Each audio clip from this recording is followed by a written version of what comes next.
Trump, Zelenskyy, and Vance collide in a three-way train wreck that will cost an unknown number of lives. And is AGI here? Famous physicist Richard Feynman's son has an AI-induced existential crisis. ChatGPT 4.5 drops, and Sama says it's on par with a thoughtful human. Amazon's new quantum chip sets an insane new benchmark. El Salvadorian President Bukele tells Musk the secret to a healthy democracy is to impeach corrupt judges. Musk warns America will go bankrupt if we don't change course. DEI fights back with an economic blackout. Someone tried to bomb a Tesla dealership. And Gene Hackman, his wife, and their dog turned up dead and partially mummified. Drew, this is real life. And the whole thing with Trump, Zelenskyy, and Vance is unnerving to say the least. But this one, we really are playing with human lives, and it is crazy town. He signed that executive order to F around and find out. It seems like we're going to have to with this. Let's jump into the conversation and see where it went off the rails. Yeah, well, the crazy thing is, before you play this, you can watch it happen in real time. Everything is going fine, and then one twist, and it unravels. This, yeah. You see the hatred he's got for Putin. It's very tough for me to make a deal with that kind of hate. He's got tremendous hatred, and I understand that, but I can tell you the other side isn't exactly in love with, him either. So it's not a question of alignment. I'm aligned with the world. I want to get the thing set. I'm aligned with Europe. I want to see if we can get this thing done. You want me to be tough? I could be tougher than any human being you've ever seen. I'd be so tough. So Trump is saying, you want me to be tough? I can be tough. Literally, imagine, that's now in the back of his head. Watch the rest of this. Hey, I will respond to this. So look, for 4 years in the United States of America, we had a president who stood up at press conferences and talked tough about Vladimir Putin, and then Putin invaded Ukraine and destroyed a significant chunk of the country. The path to peace and the path to prosperity is maybe engaging in diplomacy. We tried the pathway of Joe Biden of thumping our chest and pretending that the President of the United States' words mattered more than the President of the United States' actions. What makes America a good country is America engaging in diplomacy. That's what President Trump is doing. Can I ask you? Sure. Yeah? Yeah. Okay. So here. And here's where it goes off the rails. Is this like an ego thing? Like, okay, we won't get there. Watch it play out. Occupied our parts, big parts of Ukraine, part of East and Crimea. So he occupied it on 2014. So during a lot of years, so I'm not speaking about just Biden, but those time was Obama, then President Obama, then President Trump, then President Biden, now President Trump, and God bless, now President Trump will stop him. But during 2014, nobody stopped him. He just occupied and took. And we signed with him, me, like a new president. In 2019, I signed with him the deal. I signed with him, Macron and Merkel, we signed ceasefire. Ceasefire, all of them told me that he will never go. We signed him with gas contract. Yes, but after that, he broken this ceasefire. He killed our people and he didn't exchange prisoners. We signed the exchange of prisoners, but he didn't do it. What kind of diplomacy, JD, you are speaking about? Okay. So it'll become clear in a second why this is problematic.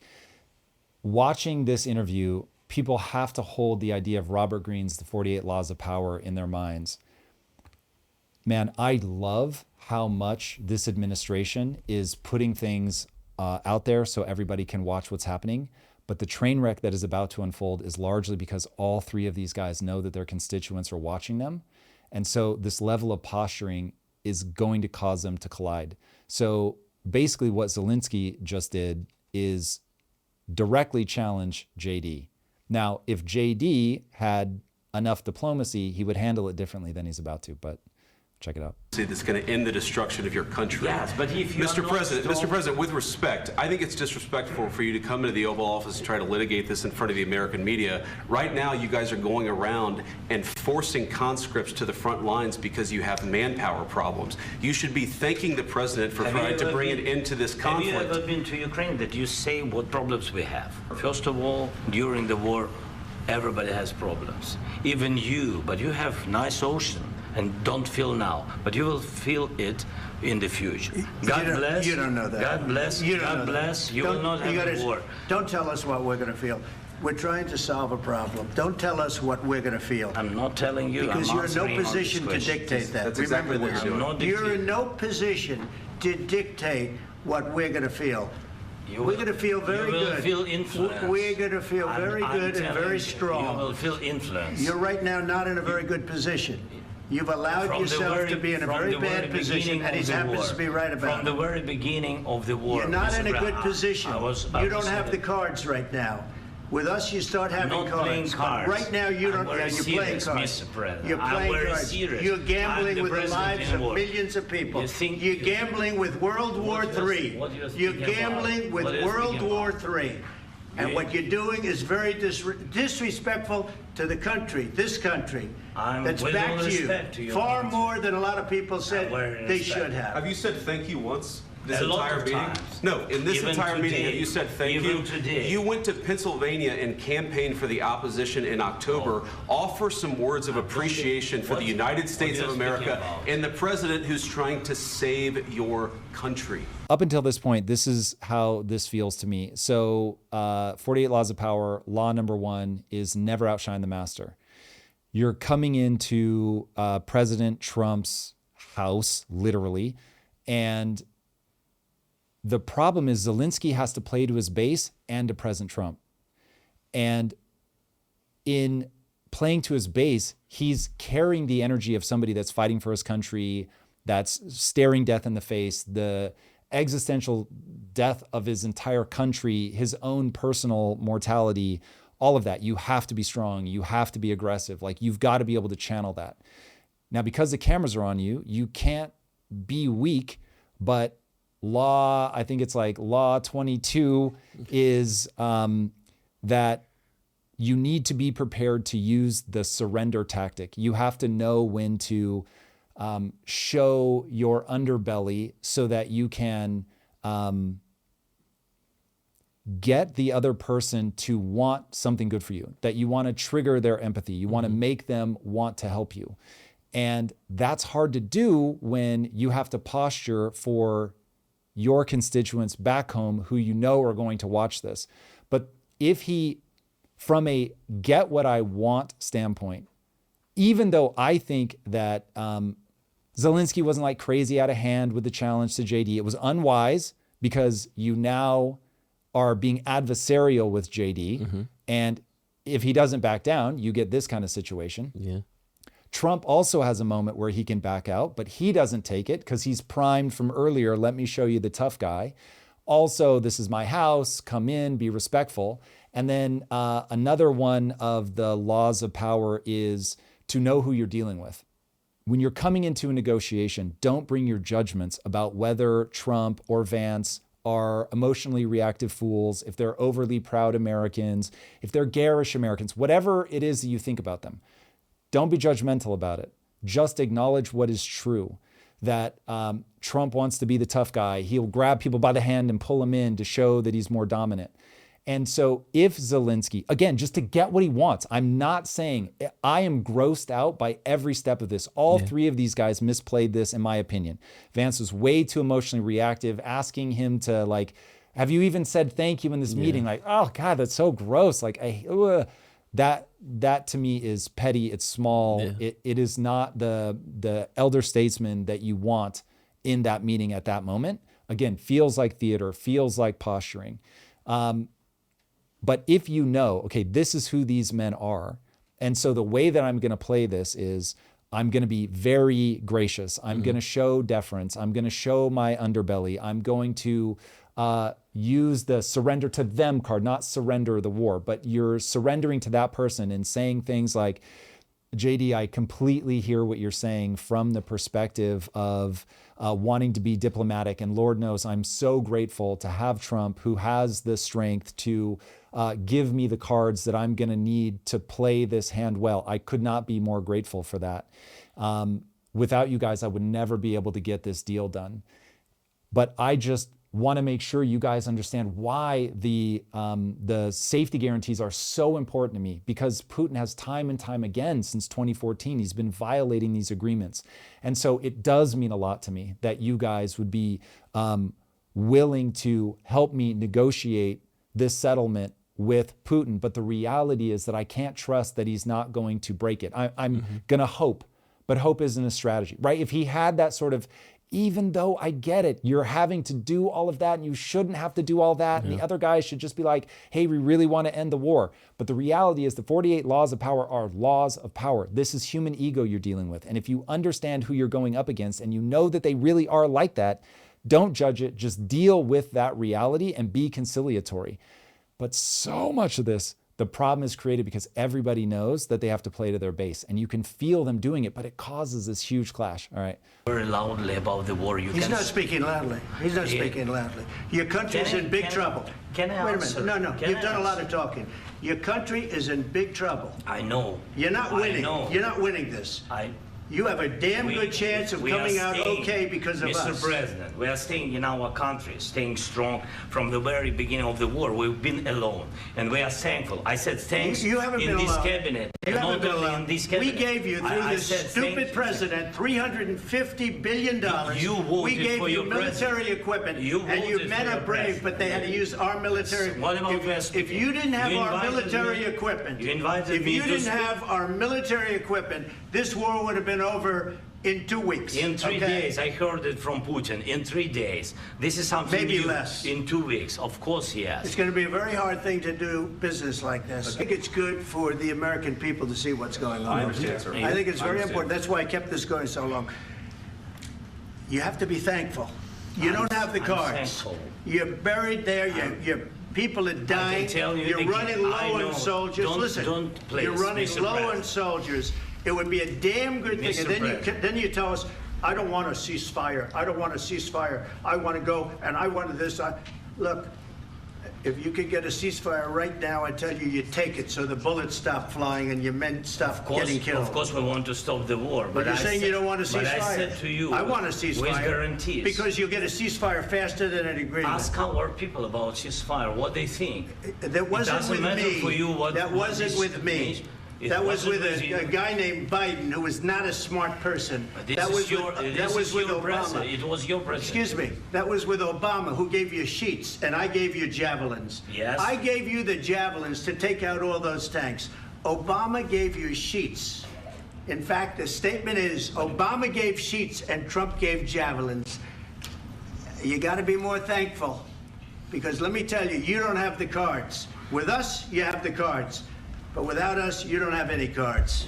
If you look at the social media responses, it goes back and forth from, oh my God, Trump finally said what needed to be said, to I've never been more embarrassed to be an American. This is realpolitik. This is where you have to play the game the way that it's actually played. And getting into the morality of how people ought to be and all of that, people aren't like that. That just isn't real life. And so coming in, like, this whole meeting would have been fundamentally different if any of the following were true. If Zelenskyy had studied the 48 laws of power and understood what he has to do to get these guys to end up in the position that he wants them to be in. Churchill was a master at this. Reading his biography and hearing him talk about the way that he had to position things to get the US finally into the war and how he played it. I mean, for him, it was existential to get American troops over in Europe to fight that war, and he managed to pull it off. Partly by showing the underbelly, all that stuff, being tenacious for sure, but knowing when to say, look, I'm at your mercy. If you don't do this, it's over. If Vance hadn't felt threatened, if he could have been suave, if he could have been relaxed about his pushback instead of feeling threatened, because you can see the moment where he's like, uh-oh, I don't have a great comeback. And so he then starts turning and talking to the audience and saying, like, we shouldn't be litigating this here in front of the American people. Like, you can actually feel his vibe shift. And then Trump going basically to back up Vance, and it just begins to spiral. But the thing that seems to really be driving Trump is him not knowing his place. And it's really interesting. In Japanese culture, this kind of stuff is like really blatant. If you're lower in status, you have to bow lower. It's just physically manifested.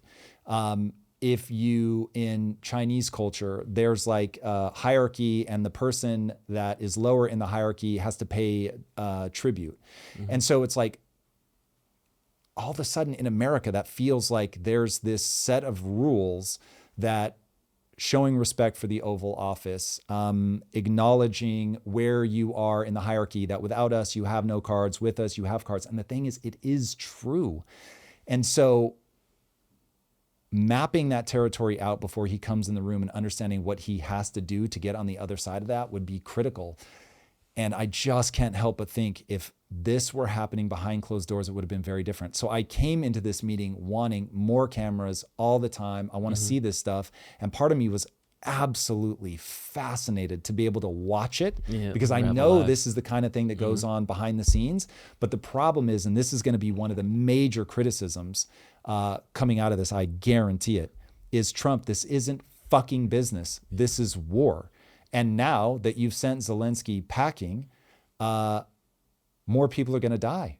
Like literally more people are going to die. Now, I don't know that they were going to get a deal done, even if they went behind closed doors. There's no way to run that counterfactual.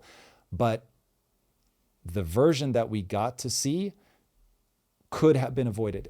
Any one of the three of them makes a different choice. In fact, let me give you an out that Trump could have, and Lord knows I wish he had taken.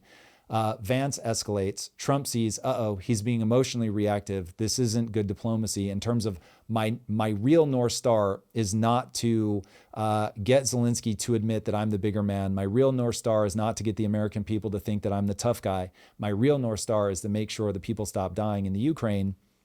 So as Vance begins to ratchet up, he should have at that point showed that he's frustrated with Zelenskyy and said, look, this is obviously going to go nowhere fast. Everybody, we have to end here. We're going to need to talk about this in private. I do not like where this is headed, and can make it very clear that he's upset with Zelenskyy. Great. Cut the cameras there. His base is like, awesome, red meat. Trump's going to go slap him around. I just know it. This is going to be awesome.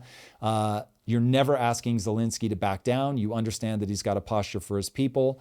And you go in the back room, the two of you can fucking yell at each other all you want. Vance can throw a fit and be emotional when he gets backed into a corner. It doesn't fucking matter because it's off camera, and hopefully these guys can negotiate and get to the other side. But the number of times, man, in business, I will say to my wife or whoever, this meeting is not going to be emotionally satisfying. You are not going to be gratified. You are not going to get out of this person concessions. They're not suddenly going to, like when you're firing somebody. Okay, you can make a big drama out of it and be like, you fucked up and I'm so displeased and get the fuck out of here. Welcome to getting sued by that employee.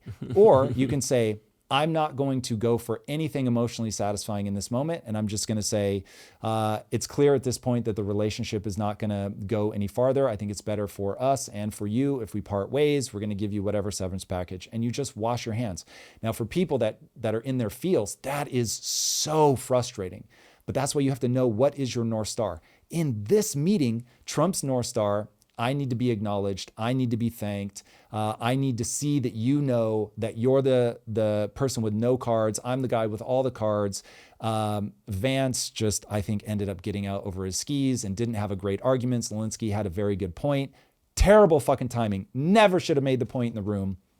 But nonetheless, has a point. That's where it went off the rails, because JD Vance was trying to he was posturing to show, this is how real diplomacy happens. You know, we're not going to just talk tough. We're actually having conversations. And then Zelenskyy at that point could have just been like, yes, now let's get the deal done. It's done. Correct. If he would have been the bigger man. But instead, Zelenskyy was like, well, this is your fourth president having the fourth conversation. And when has this been? And indirectly, Trump tried to deflect it the first time. Like, oh, that was 2015. Oh, I wasn't here. You were still here while Putin was in Crimea. So at that point, he caught a stray in that moment. And I think Zelenskyy should have said, okay, I got him. We moved on the conversation. Let me let it go. But then to your point, I feel like everybody then wanted to double down. And I even love Trump because I feel like Trump showed his hand in this interview. And this is the part for me that makes it very transparent. Trump even said it himself. This is not how you do business. You don't have any cards. I'm trying to help you out. You're puffing your chest, arguing with my VP. I gave you jab, I hate that I'm on Trump's side on this. It's crazy. I thought I would never be here. But it's one of those things where it's like, Trump is like, hey, bro, you in my house asking for stuff, and now you're yelling at my little brother. You wouldn't even be here if I didn't invite you. Like, what are you talking about? You should say thank you, and then we should be trying to get this deal. Like, Zelenskyy just came in as if it was like, yeah, I'm gonna get another 300 bills from the U.S. I'm gonna get some javelins, and I'll see y'all next week. And it was just kind of this all that was just weird to me. But again, I hope Europe comes and saves the day. I hope this is not a swift end to Europe. But the biggest thing in my head right now, and I actually this off camera, is like, if I'm Putin, do you throw a shot out? I feel like if I'm Putin, you at least have to, you got to test the waters. You got to do something like. Well, coming into this, he was shooting ballistic missiles at Ukraine, obviously in protest. I'm sure he doesn't want President Trump meeting with Zelenskyy. This is obviously absolutely terrible for Zelensky's position because Putin now knows that he's being hung out to dry by the US. If you're going to push the maximum advantage, you certainly make a move. But if Trump has any sense whatsoever, he's going to back channel to Putin and say, don't fucking do it. Do not use this as an opportunity. I just don't know if Trump is going to have as a invisible North Star that I'm the bigger man than Zelenskyy, and Zelenskyy needs to get slapped around by Putin to see that you're going to need to come crawling back to me. I will fucking hate everything about that. That is a level of grotesque to me. History will judge us all. There is no doubt about that. If Trump can be the bigger man, put it aside and get this fucking deal done, history will remember him well. If he can't, everyone is going to go, Trump, you're the leader of the biggest superpower. This was your opportunity to be the bigger man, not posture like the bigger man, not beat your chest like you're insecure. So there is an idea that I call invisible goals, where somebody is driven by something that they probably never articulate to themselves. They would certainly never articulate to anybody else. If you ask him what he thinks, he is going to say over and over, I just want to end this war, but I cannot do business with somebody like this. He's got so much vitriol for Putin. He does not understand what a negotiation is. And he's not wrong. But what the fuck does it matter? Like, you have to say, okay, cool. He was acting like a kid. Like, literally, if he did what I was saying and just go, this is not going anywhere. The way that you're acting is not going to get this deal done. Guys, I need the cameras out of the room. We're going to negotiate this behind closed doors. We are going to get this deal signed. We are going to stop the bloodshed. If he did that, Jesus, man, people would see this guy's not for fucking play. He's not going to tolerate the bullshit, but he's also not going to get sucked into this emotionally. And it's like, God damn it, to be both right and then foolish at the same time is stupid, because he is correct. Donald Trump is correct. He has all the cards. Zelenskyy has fuck all if he doesn't have the US. Zelenskyy himself said Europe is probably not in as far as they would be if the US isn't on board. You just pissed him off. So he's now going to say, hey, kid, whatever happens, happens. In fact, he said multiple times, you guys are going to duke it out. If we can't do a deal, you're going to fight it out. You're going to fight it out. You're going to fight it out. So it's like, man, you got to get the deal done. But this is literally the very thing that makes these three capable of getting to the position that they're in, is the very thing that fucks them up when they're on the 1 yard line. And the White House just released this statement directly from Trump. We had a very meaningful meeting in the White House today. Much was learned that could never be understood without conversation under such fire and pressure. It's amazing what comes out through emotion. And I have determined that President Zelenskyy is not ready for peace if America is involved, because he feels our involvement gives him a big advantage in negotiations.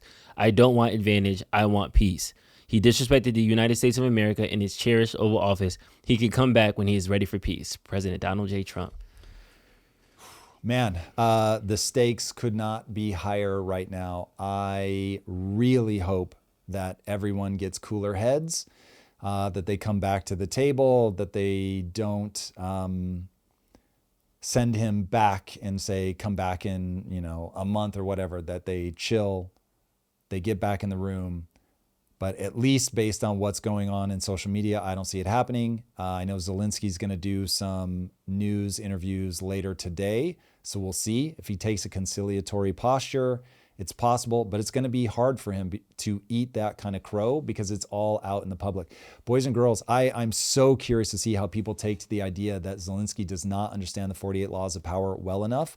But I'm telling you right now, the world works in a certain way. And when you blind yourself to it, act like it doesn't matter, misunderstand it, any of those, you fail to get to the outcome that you want to get to. I will often say, and this really riles people up, you did the right thing because you got the result you wanted. You did the wrong thing when you got the result you didn't want. But the battle on social media is going to be who was quote unquote right and wrong. They're all wrong because all of them had a stated objective coming into this, and none of them got what they wanted. Yep. So again, invisible goals, when people are steering by something else, then you get these crazy fucking outcomes instead of saying literally in the moment, emotions are hot, asking yourself, what am I trying to get out of this? Am I on a path to getting it? No, reset your emotions, but people can't do it. We'll get back to the show in a second, but first, let's talk about something that's on everybody's mind. The dollar is not what it used to be. The markets are more unstable than ever with way too many variables changing at once. And if you're paying attention, you know traditional investment strategies might not be enough anymore. That's why I want to tell you about today's sponsor, American Alternative Assets. They specialize in helping investors diversify with gold, a nice, finite, inflation-resistant physical asset that's preserved well for thousands of years.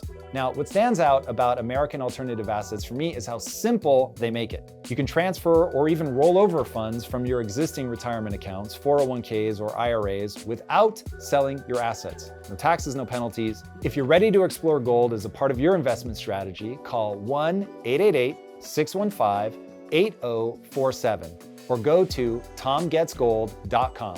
Again, that's 1-888-615-8047 or just visit tomgetsgold.com. This is a paid advertisement. Now, back to the show. Now, Europe is going to be a major factor in how all this plays out, which we have a clip. This is utterly fascinating that you have some Europeans saying, I'm not really worried about Putin. Putin can't even blast through the Ukraine, and you expect us to be worried about this guy? Check out the clip. Very good. Constant comparison with 1938 and the appeasement of Hitler.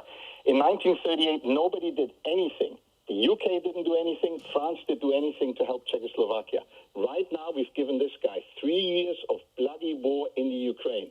He is not even winning against the Ukraine. And we should be scared in Europe against this army coming in. I'm not buying good, it. Boris. You're good. You're good. I don't see the threat in Russia. The next big war that might be coming is one between China and the United States. If EU is dragged into that war, I would see an issue. I see an issue fighting 1.3 billion Chinese. I don't see an issue fighting 110 million Russians. So if Trump doesn't want us, the EU and the UK, to be into NATO, and if he wants to break that up, that's not such a big deal for us. Why? Because he's going to be on his own if he picks a fight with China. I'm also sick and tired of this constant comparison. Yeah, so here's where I think a lot of people hate my take on Ukraine and Russia, but this is why I have my take on Ukraine and Russia. War is so much death, so much destroyed treasure. War is a level of devastation on the local economy, the local geography, the demographics, the tragedy of all those lives. And so again, I understand if it were California that were taken over by the Chinese, I would feel the same way. But you really do want to step back and say, how do we off-ramp this thing? How do we stop all these lives from being lost? And when you start hearing people in the EU talking like that, like, hey, we're ready to throw down with Russia. Like, it is what it is. We're not going to let this guy bully us. We're going to stand up to it. Oh, and by the way, if America is losing their stomach and they're going to leave us here to deal with this, and that is certainly Trump's rhetoric. We've got a big, beautiful ocean. Let me tell you how fast EU is going to be like, yeah, well, we got a big, beautiful ocean and your whole continent between us and China. You fucking deal with it. And so I think people that criticize Trump for not being thoughtful enough with his allies because he's feeling pretty big right now. Yeah. But if this becomes a world war, which I want to remind everybody, this is why you want to de-escalate. This is why you want to wrap this shit up. Even if we have to make concessions on Ukraine, that it's like, we want to get this back to stable. We want to bring this back to peace. You want to find a way to say, okay, look, for real, we're not going to fuck around with NATO. We're not going to push it up to your border. Russia, chill. Then we can focus on, like, can we use diplomacy to keep us versus China a Cold War, or are we actually going to let this get kinetic? But I will remind everybody, Xi, when he has a chance, is telling everybody, no, I'm taking Taiwan back. I'm not asking you, I'm telling you. So it's not like people that say that are popping off. Xi himself keeps saying it. So yeah, I want to see Russia, Ukraine brought to peace. There are going to have to be concessions. I do not want to see Trump being a dick and bully Ukraine. It's like, that was a deal that was made. Look forward. If he wants additional funding, yes, get the mineral rights. I love that. I love it being good for America. I love there being an exchange. I also think it's a way better negotiating position if Ukraine is strong, because America's like, fuck you. We now have a financial incentive to keep helping these guys. So Russia back the fuck off. Even if that means that we then don't get any mineral rights because we didn't have to fund them, I'm totally fine with that. Yeah. So anyway, we'll see. But this is not a time to dig your heels in and say, for very understandable reasons, I'm not willing to concede anything. Yeah, and honestly, this is a perfect segue into our next story, because I feel like we have a war happening internally, and I think the country's not even united enough for us to go into an actual war. Yeah, you know what I mean? Like, we can't take on 1.3 billion Chinese if we don't even agree with the 30 million people who voted. Sam Altman released 4.5, and I just feel like this is a very timely release. I think Grok 3 was getting a lot of buzz. 3.7 was getting a lot of buzz. Altman was like, I'm sitting on these models. I got to get this one out. So, But I wanted to bring it up because he said it's not a giant expensive model, but more so this is the humanistic model. So I wanted to know what you thought about that kind of change in description and kind of how we're benchmarking these new releases. Well, he said something slightly different. What he said was, this is an incredibly expensive model, but it isn't one, it's not like a whole new training model where you're going to expect it to crush new benchmarks and things like that. It's not going to beat benchmarks. And so what he's saying is that this is a better form of intelligence. It's more thoughtful. So I think he's right about that. This is like when somebody goes to lose weight and all they're thinking about is, I want to make sure that the number on the scale goes down. People looking at these AIs, the way that they're interpreting whether this is a step forward is a very concrete metric of saying, okay, here are all the different benchmarks that we're going to run an AI through. How does it perform on those? And I think he's right to pump the brakes and say that's not the right way to validate certainly this model, but I would say it's probably not the right way to validate any model. You want to look at the outputs that it gives you and say, is this a more, for now, human-like output where somebody would be like, whoa, this now feels like I have access to an incredibly intelligent human that will do whatever I ask them. And the early stuff that I've seen, I've played with 4.5, but not a lot yet.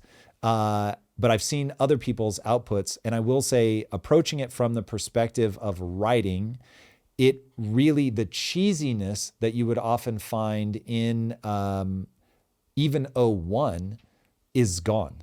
So if what the real breakthrough of 4.5 is a more inference-led thing, where instead of just giving me the average of everything that the model has encountered on the internet, the median is always going to be lame, right? It's going to be the average of all these people. If what they've been able to do with this is say, okay, here's all of life's information, but here's the stuff that's really good. And so start weighting towards the things that are really thoughtful.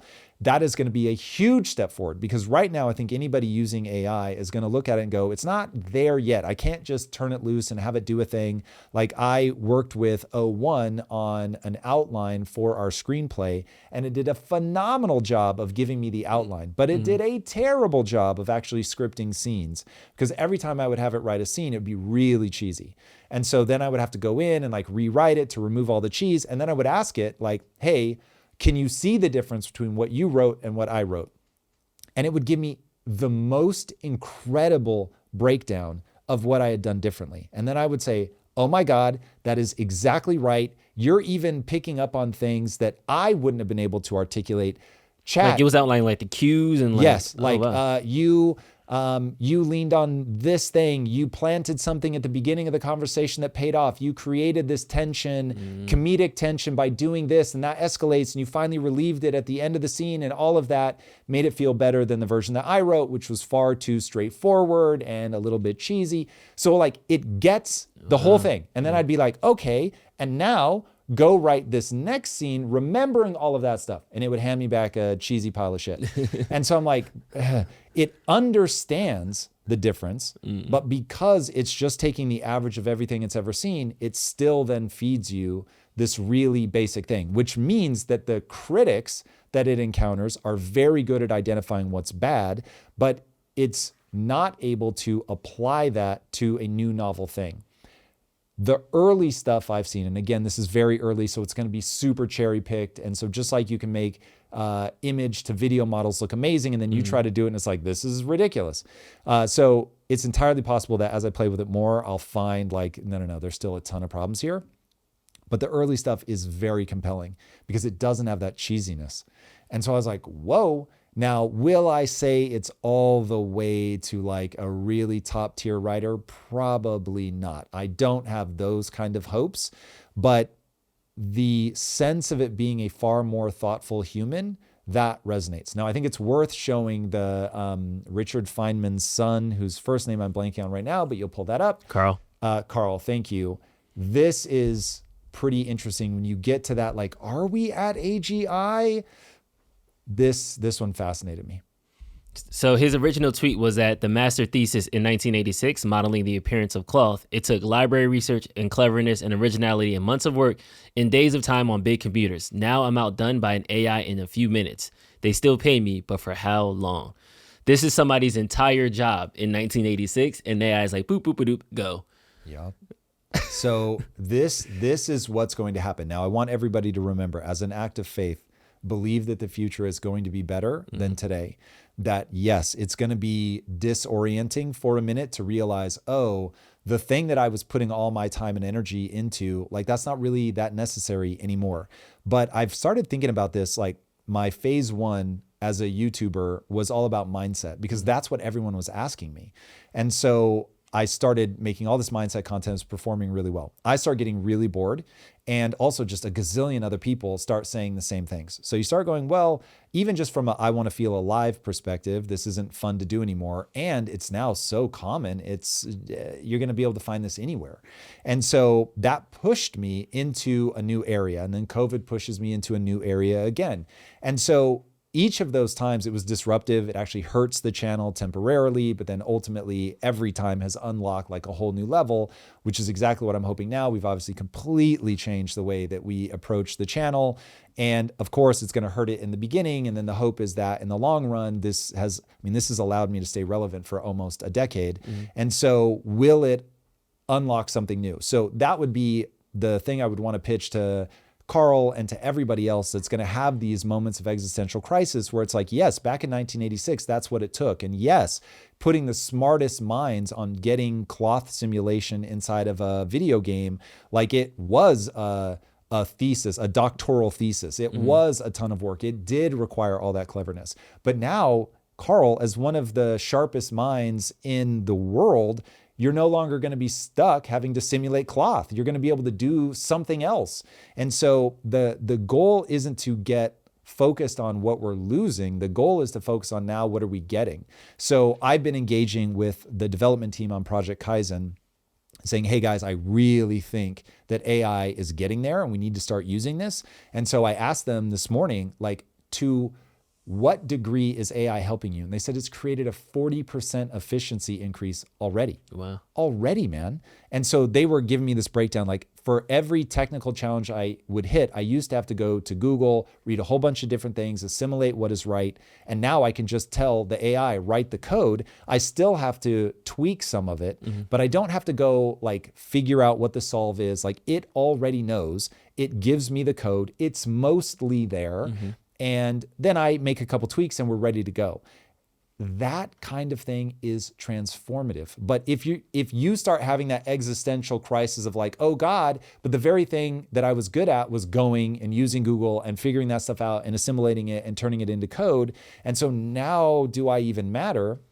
If you get lost in that, you're going to get passed by the guy that's like, bro, I don't even have to like do all of that anymore. I can just get the code, make my tweaks, and now be efficient, now have taste. And this to me is the big thing, whether it's cloth simulations, whether it's game design, whether it's running a large manufacturing facility, you have to be the one with the quote unquote taste that understands which option is better than the next. And if people focus on that, you're not going to get lost in the low level anymore. This is now elevating your game and wildly extending how much you can get done in the number of hours that you have awake. I think people start to get really excited.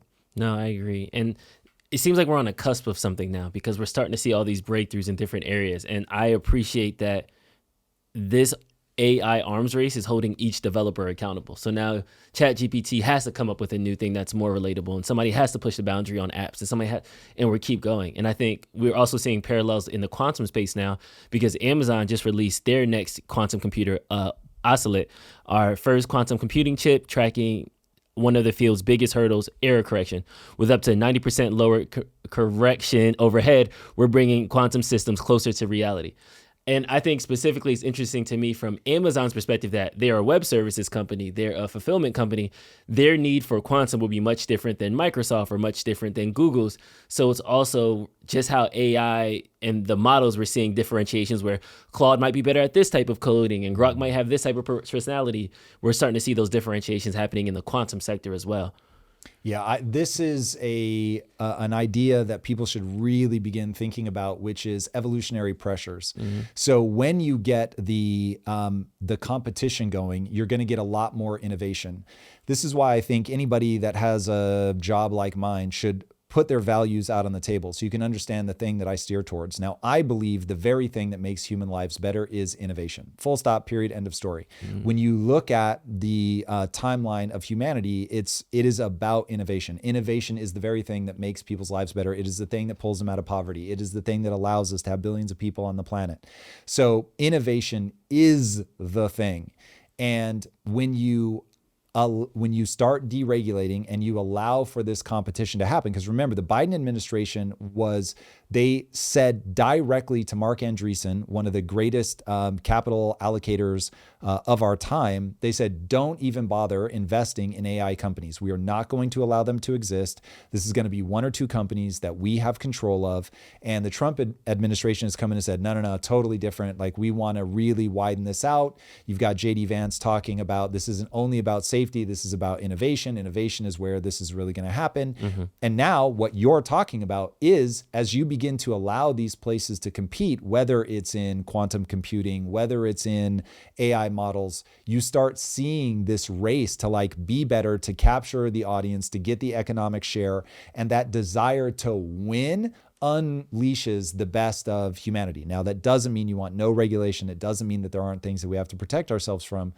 There absolutely are, and we absolutely must.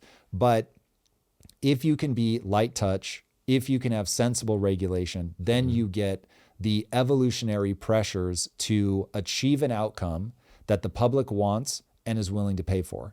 And when you create an outcome that they want and they're willing to pay for, that is an indication that you're making their life better. And so the capital then flows to those people that have proven they've been able to do that, and they just keep eating up market share by delivering something that the world wants. And as long as you don't end up in a monopolistic situation, which is exactly why you want some regulation, now you get this where the consumer gets better and better stuff because of that competition. So I'm very excited to see both Amazon has its own needs, and so there are evolutionary pressures for them to develop new things, that Microsoft has their own needs, and so they're developing, and everybody's learning from everybody else. And it really, this is, if you can control the understandable anxiety of the rate of change, which many will not be able to, but if you can control that anxiety, this is so exciting. It's really exciting. For the first time in a long time, I now find myself wanting to make physical things. I don't just want to be in the media business, because the things that are becoming possible are so thrilling that you just want to meet the moment and make that thing. So I am very excited by the major leaps. And the 90% reduction in error on quantum is a huge breakthrough. So it's very exciting. Yeah, I think when I first started playing with AI, it was always how can I make things? How can I get a time schedule? How can it organize this spreadsheet for me? How can it summarize this bill? But I think the more I'm starting to play around with it, the more I'm like, oh, I can make an app specifically for me. Or, oh, I can now. Not only you did. Yeah, but it's that possibility just kind of flipped a switch in my head that makes it now feel personal. So instead of it's okay, I have this app to do what they want. It's no, what my goal right now is I have a fitness journey. We're on this fitness thing. Join the fitness challenge. Join our lives. Let's go.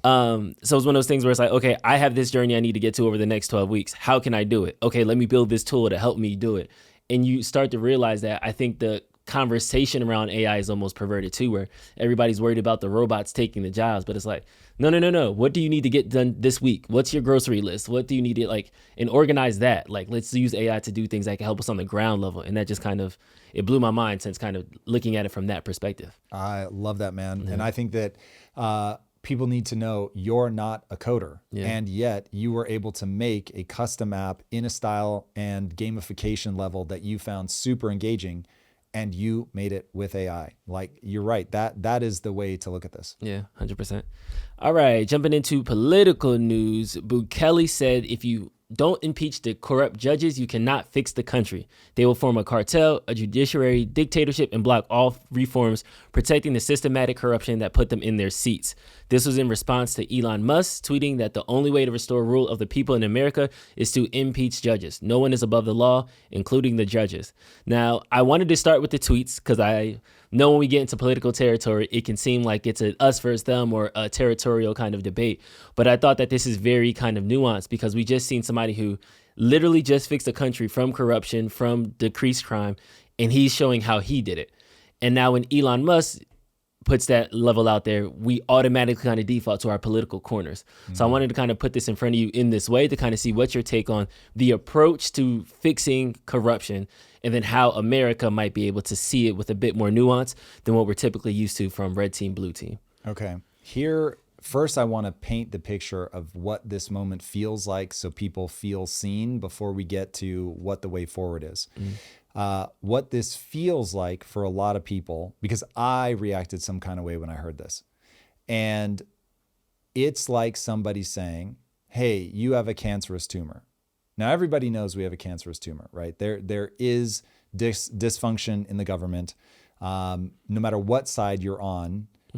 Certainly during the Biden administration, you had the Republicans crying foul. Now during the Trump administration, you have the Democrats crying foul. So everybody agrees that we have a problem. They just disagree on how to solve it. And so this tweet, to anybody that fears authoritarian rule, okay, well, wait, checks and balances, that's the name of the game. You want the three branches of government. The three branches of government are exactly what have protected us from a dictatorship this whole time as Americans. And you begin realizing that a constitution doesn't matter. What matters is whether people uphold the Constitution or not.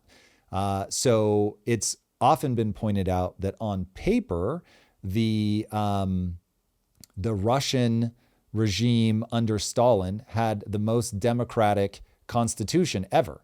He just didn't listen to it, and he killed anybody that disagreed with him. So what this moment feels like is somebody saying, you have a cancerous tumor. I have a big Bowie knife. Let me just cut it out. And you're like, hold on, that's going to kill me.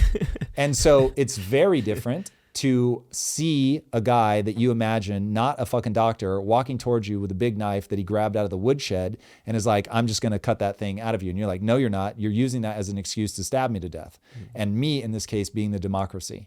And so I get why people's alarm bells are sounding, and people's alarm bells should sound. And this is exactly the kind of thing. I'm not close enough to what was going on with Netanyahu in Israel, but my understanding at a distance was this is exactly the kind of thing that he was doing, was saying that the judiciary has become corrupt. They are, I don't know if he would use those words, but they're overreaching, that they've gone too far. This is not what our government was, the way that it was meant to be structured. They have too much power. I'm just trying to rewrite the ship and get us back to where we were. And there were people in the streets being like, no, this is a guy that's grabbing for power. And that is the wonderful little cover story that he's putting on top of this. And so that's how I think a lot of people are going to read this moment, where it's like, yes, we agree that there's a problem. Whether we agree the judges are the problem or not is another question. But let's even say that we do agree that the judges are the problem. We're not going to agree on what judges. We're not going to agree on the right way forward. We're never going to agree who should get the wield, the scalpel, exactly where they should be cutting. We're not going to trust them to be robotically precise. Certainly, I think people are going to take exception with Musk, who's known for moving fast and breaking things and saying, oh, don't worry, we can just put the judges back if we take out the wrong ones. And people are like, what? Like, no, you cannot. Like, you can't start playing with the foundations of democracy and just act like you can put Humpty Dumpty back together. If you fucking smash Humpty Dumpty with a hammer, it's never going to be the same again. And so we are now in my territory of like, my alarm bells are going off and I'm like, okay, I'm not even saying what you're saying is untrue. I agree. We have a cancer. I'll even agree that maybe it really is with the judges, but whoa, am I going to want you to go nice and slow? Yeah. I'm going to want you to use a scalpel. You can't doge the judges. Yeah, like holy hell. So this is where I said before Trump got into office, my nightmare was having the executive branch, the House, the Senate, and the judiciary all on the same team. Because while I understand that gridlock is frustrating, I also really believe that the framers of the Constitution had the right idea, and that was you've got to check power every which way. So we have to be really careful. Like, even if they have good intentions, you can break something and have a hard time putting it back together. So I both don't want corrupt judges, and I don't want to impeach people so hard, so fast that we end up with an executive that isn't being checked. And we could find ourselves in that situation if we're not very careful. Yeah, this is one of those situations I'm watching very closely where it's already being kind of flagged that Elon is doing this for his own self-fulfilling interest. We haven't seen that quite yet. We'll get back to the show in a moment, but first I want to talk about a problem that I'm guessing you are currently dealing with in your back pocket. And one thing that I absolutely refuse to do is carry around a bulky leather brick that puts my personal security at risk, and that's why I am excited about Ridge. While most people are walking around with their credit cards completely exposed to digital theft, Ridge's RFID blocking technology makes that impossible. Let their AirTag attachment make your life better. It will tell you exactly where it is every single time. The design is ruthlessly efficient. 12 cards plus cash fit in the slimmest profile possible. It comes with a lifetime warranty. And right now, Ridge is having their once-a-year anniversary sale. Get up to 40% off at ridge.com/impact. Again, just head to ridge.com/impact to see their biggest sale of the year. And after you purchase, they're going to ask you where you heard about them. Please support the show and tell them that I sent you. And now let's get back to the show. But to your point, let's talk about the FAA thing. That was right where I was going with this. Like, because it's like, it's one thing to talk about the judges, it's one thing to talk about government efficiency, but then now that there's this FFA, he might have the new contract. It's like, okay, I gave you the benefit of the doubt here. I give you the benefit of the doubt here. If the FAA thing is true, then it can very much be that he was always corrupt and this is always who he was. And I can see a lot of people waving the finger and saying, I told you so from the beginning. You just chose not to pay attention or not to listen. So I'm nervous for him because I'm like, I thought the motives were pure, but it seemed like the closer we get to it, the longer this plays out, we're starting to see those chinks in the armor. This is why we have to slap the James Burnham button. So no one is pure. Let's just take even I care very much about what gets more views, right? So if I saw that the show was getting fewer and fewer views, I'd be like, we have to change something. So everybody has a motive. There's nothing wrong with having motives. Where it becomes problematic is if you start hiding things, lying about things, whatever. Take the FAA. We really seem to have a problem right now. And I think that Elon is one of the greatest technologists alive. So he probably is going to create a better system. So Starlink really might be the right answer. Look at Boeing versus what he's been able to do with SpaceX. Yeah. So you're in this really fascinating thing where it's like, you have one of the greatest capital allocators of all time, one of the greatest technologists of all time, going into your government, pointing out all these problems. Now, if he really has made a superior technology, it shouldn't matter that he's the guy saying, hey, this is a problem and we should use my technology. Either his technology is better or it's not. But people are rightfully gonna scream. You want people to scream to make sure that we stop and look at this and actually make sure that it is the better technology. You don't want people just being like, no, trust me, it's all good. It's like, this is a trust but verify. So This is why you have checks and balances. It is a very good thing. I am very glad that even though I'm not going to scream over his technology because I have a default assumption that his is going to be better, but because I don't know that I'm right, I really want people to squawk and I really want people to look at this. But people absolutely should not assume that just because Verizon doesn't have the kind of visible presence in the government, that they're the right people to have that contract. First of all, they could have untold number of lobbies that got them to have that contract in the first place. Second of all, government contracts tend to not suffer environmental pressure, so they're not being forced to evolve and get better.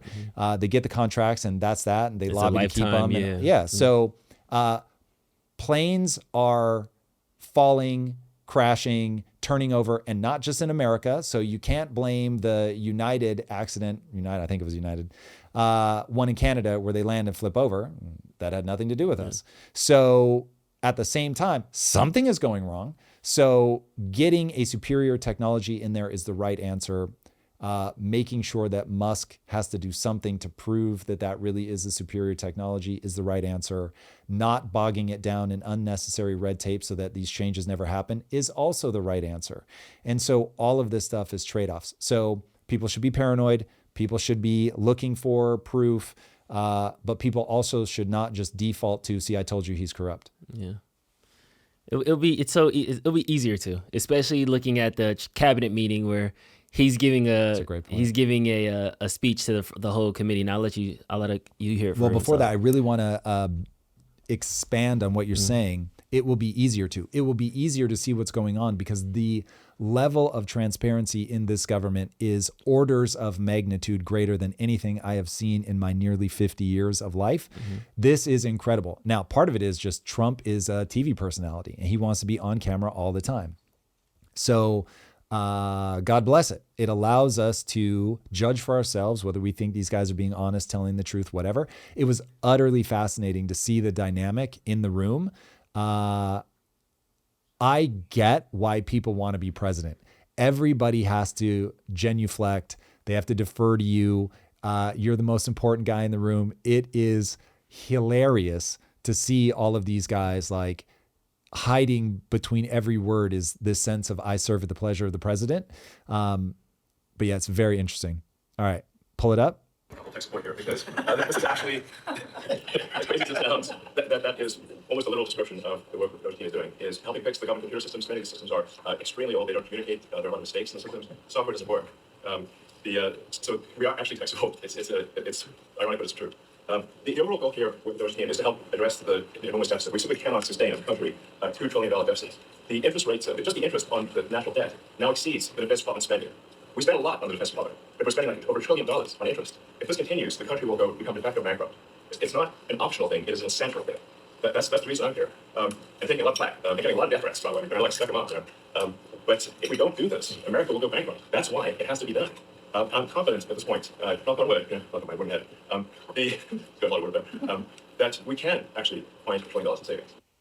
Yeah. So, I mean, look, he is so right that this is why I'm glad that we have the best minds of our generation in this cabinet. But that does not automatically mean that they will only do things are good. And so this is why you have the press. This is why you have scrutiny. This is why I love that we're able to see this stuff in real time happening, giving people a lens into it so they can squawk at the very specific things that they see that they think are problematic, I think is incredibly important. All right. Really fast. And then we have some breaking news, but really fast. Show the Milton Friedman clip because this dovetails perfectly with that Elon clip. Keep your eye on one thing and one thing only, how much government is spending, because that's the true tax. Every budget is balanced. There is no such thing as an unbalanced federal budget. You're paying for it. If you're not paying for it through it in the form of explicit taxes, you're paying for it indirectly in the form of inflation or in the form of borrowing. The thing you should keep your eye on is what government spends. And the real problem is to hold down government spending as a fraction of our income. And if you do that, you can stop worrying about the debt. Yeah, so this is Milton Friedman, one of the greatest economists of all time. I mean, just an absolute sharp mind. And I mean, needless to say, I beat this drum all the time. Inflation is a tax that if we spend more than we intake in taxes, it is still coming out of your pocket in the form of the invisible tax, as they call it, inflation. This money is being taxed. And hey, for everybody that wants the rich to pay their share, everybody is taxed proportionate to the amount of money that they have. So I've explained this a gazillion times. You still get the flywheel of the rich get richer and the poor get poorer because the rich own assets, but everybody's dollars are taxed at the pro rata rate. So however many dollars you have, you lose that much buying power. But as people can see, it doesn't make the problem better. It makes the problem worse. So anyway. Do you have a favorite Gene Hackman movie? I have probably The Conversation is my favorite, but he's been in so many incredible movies. I can't. What a legend and what a weird way to go out. Yeah. So starting with that, rest in peace to Gene Hackman, his wife, and his dog were found that's so dead. sus, dude. Look, it's probably going to be something like the, so they've ruled out carbon monoxide. That would have been my first go-to, but they said there were prescription drugs around. So my gut is that like the dog got into it or something. Like they all got into it. The only question is, the conspiracy, tinfoil hat, was it Gene Hackman is old and dying, wife is like, I'm going out with you, and then they drop some and the dog just gobbles a few? Like I could see it being something like that, but yikes, no matter what it is, man, very sad, very sad. Yeah, Crimson Tide probably be mine. Enemy of the State was a good one too. I'm pulling up Gene Hackman movies right now, but yes, it's just sad to just see. But I guess it's poetic in a Romeo and Juliet way. Is it? Wife and husband Hold on. die. This is my wife's whole thing. She's always said, if I die, she wants to go with me. And I'm like, time out. Let me be very clear. I am not committing suicide if you die. I will be devastated. Drew, I would be devastated. Truly to my core. I love my wife more than you can imagine. But I believe it.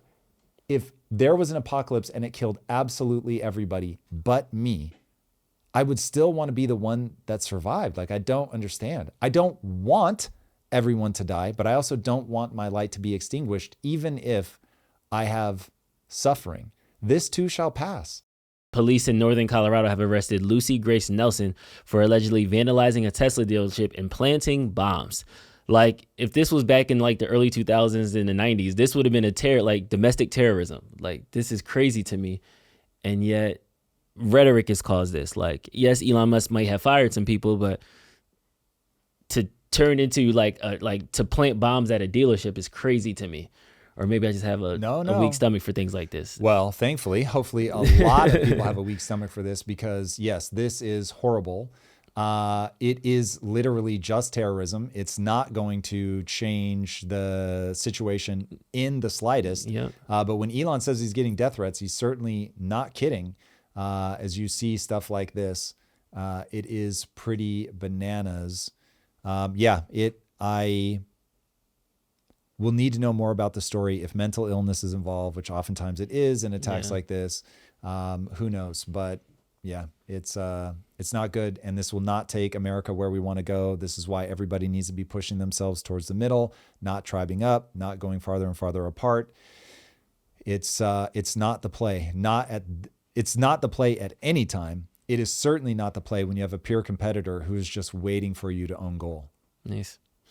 And then last but not least, in local news, national news locally, the People's Union has organized an economic blackout for today, February 28th. What started as a grassroots rebellion against the DEI restrictions has blossomed into something that's fighting against corporate greed and profit. So I appreciate the ability of people making decisions with their money, because to me, money and attention is the things that you are willingly contributing to. Like, I hated all the people who hated Jeff Bezos but had an Amazon Prime account. You know, if you don't like them, cancel your account and walk to the store and go do these other things, you know. So I appreciate people putting their money where their mouth is. If you have a problem with this person, if you have a problem with this party, economically, ice them out. What's the beef here, though? This is people saying we want more DEI policies. No, the beef here is just, again, going against corporate greed in general, but it did start off as a counterbalance to when they began to restrict DEI funding in different corporate entities. So my understanding, admittedly, I don't know a lot about this, but my understanding is it's called a blackout because it was at least started as the African American community coming together in solidarity to say that moving away from DEI policies is a bullshit move, and we want to reinforce that we want to see that.